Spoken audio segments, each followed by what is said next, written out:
Hello guys, and welcome to a little special interim episode. I haven't gotten around to watching the final yet, but I decided to do a episode all about the best plays and moments and gameplay decisions and little maneuvers from each of the different Traitors series that I've seen. That includes UK 1 and 2, US 1 and 2, and Australia 1 and 2 as well. Unfortunately, I have not seen New Zealand or Canada, so I cannot comment on those series, but I can comment on the 6 that I have seen.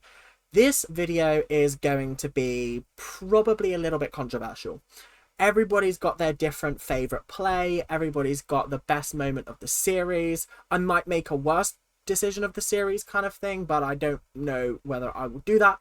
But for now, we're going to jump in to the very first series of UK and talk a little bit about an interesting decision that was made.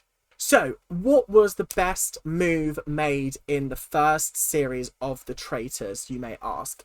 It's a tough one, because I don't think there were many good quote-unquote moves. I think a lot of them were just luck getting to know the game, kind of working out what's going on. There wasn't any big player moves.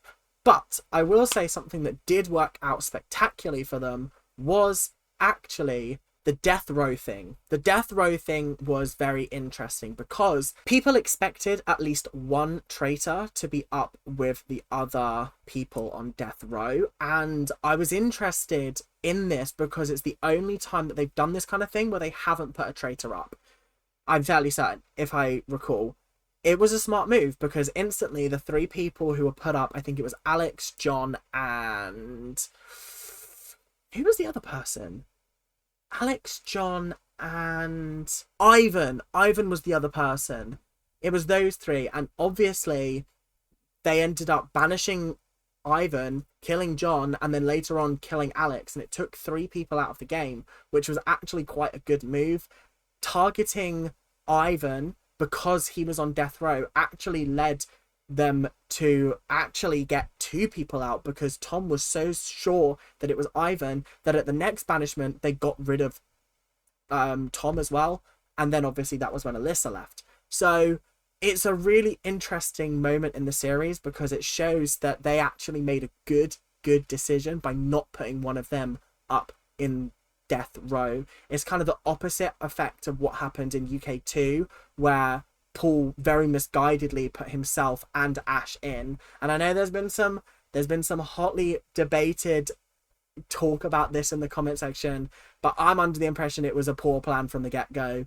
It just wasn't working out. Putting 2 traitors in was never going to work out, and it didn't, did it? So going on to UK2, I would say the best play of this series was definitely Harry using the shield wisely. He managed to get a shield in episode, I think it was 7 or 8, maybe 9 actually, and he decided to use that to recruit and then make out as if he was the one that was murdered that night.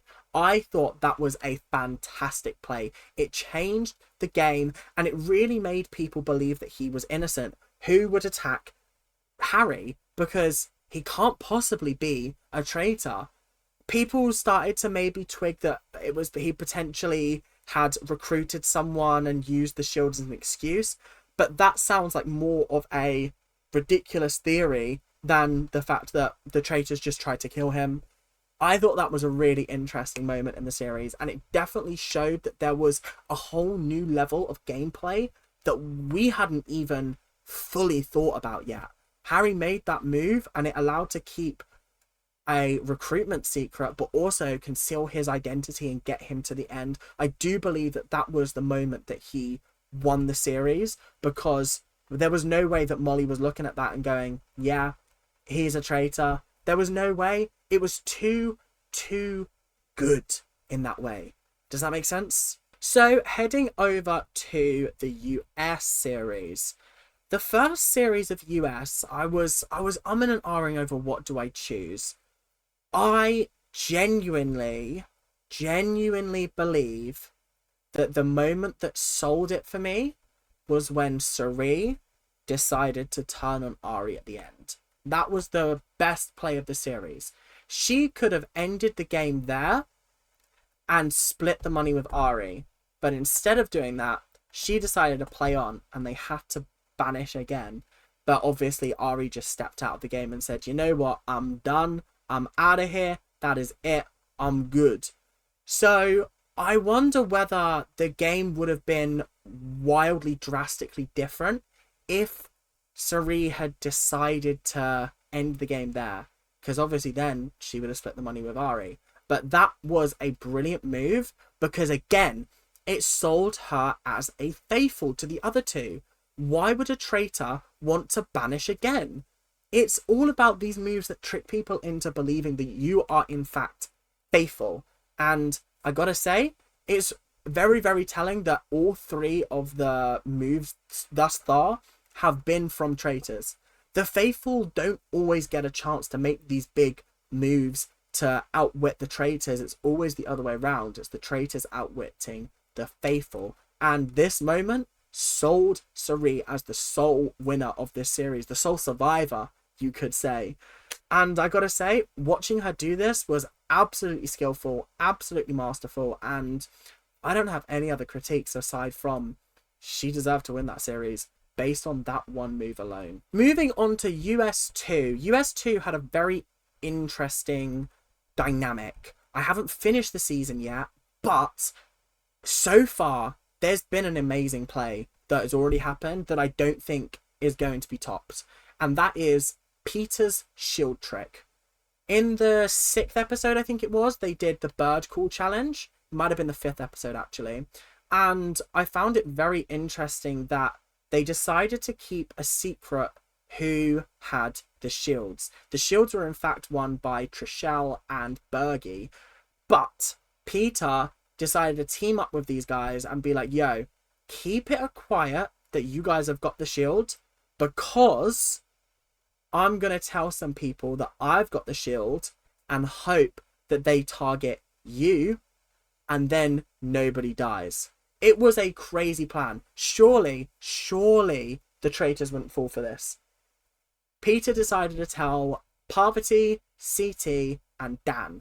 2 of them, Parvati and Dan, were traitors. So therefore, he had them hook, line, and sinker. He absolutely had them by the neck. And I gotta say, I gotta hand it to him. I didn't expect it. I really didn't expect it from Peter. There were a couple of plays from him that really made me go, huh, this guy's got it together. This guy ain't just no bachelor. He is actually a very, very smart guy. And I gotta hand it to him. I really, really do. Because it's incredible. It really, really is incredible. And it kind of blows my mind because I like to think that the traitors are the smarter ones in the game. But US2, the faithfuls, they're incredible. They're a lot smarter than people give them credit for. And I think that credit is credit due. So essentially what happened was Dan, not listening to Parvati. Parvati worked it out. But obviously Dan was like, nah, I want to kill Bergie. I want to kill Bergie. And obviously he had a shield, so he missed. And then Peter was like, yo, we know who the traitors are now. Obviously one of those 3. Because otherwise, why would you shoot for one of the people in that group? Why would you not go for someone safe indoors? It was just ridiculous that the traitors even fell for that trap. But it worked out in Peter's way, so you gotta hand it to him. It was a great move. So, heading down under, we are going to take a look at Australia number 1. And I gotta say, Australia 1 had some incredible moments. It was a fantastic series, probably my favourite so far.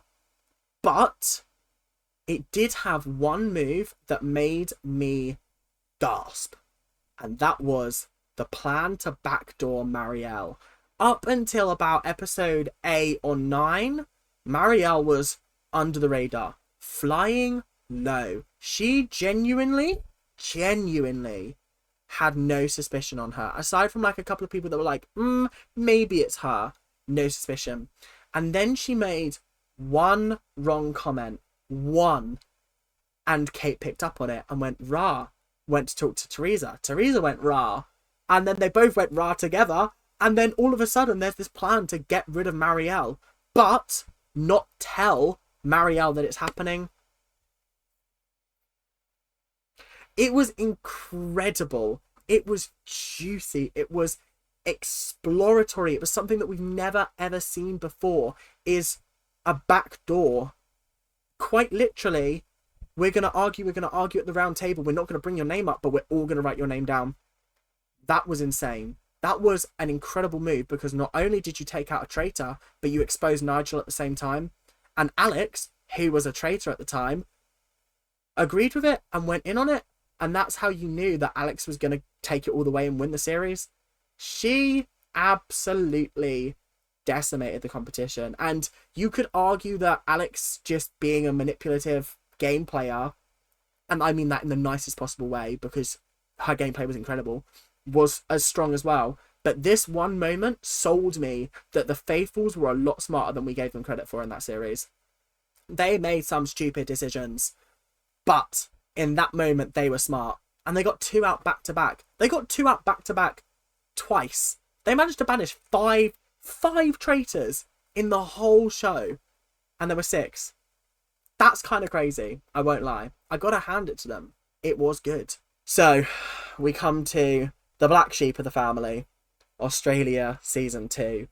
What could I possibly say about this series? There were some poor gameplay moves. I really wanted to give it to Annabelle and Luke for their assault on Sam and Blake, but it didn't work out in their favour, so I can't give them the prize spot for this. So I'm deciding to give it to Camille.